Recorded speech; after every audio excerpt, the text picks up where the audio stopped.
don't know this, but for the past month and a half or more, I've been laid up 3 bad discs. Well, my back's okay, it's just my leg that's been killing me. So I've been getting around with this cane. And it really bothers me to sit around the house and watch my wife do everything. Yeah, I lie about a lot of other stuff too. Then the idea came to me. I can use the handyman's secret weapon to help out around the house.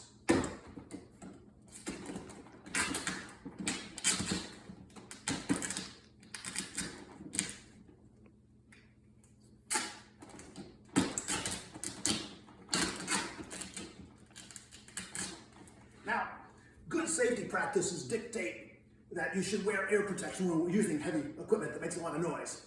Yeah, I say forget that too.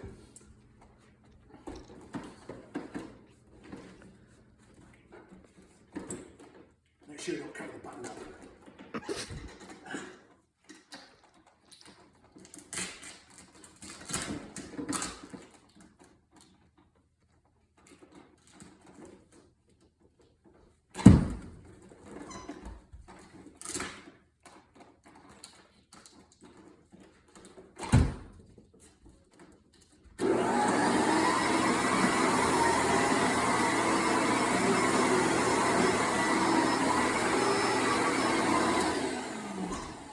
Remember, if women don't find you handsome, at least let them find you handy.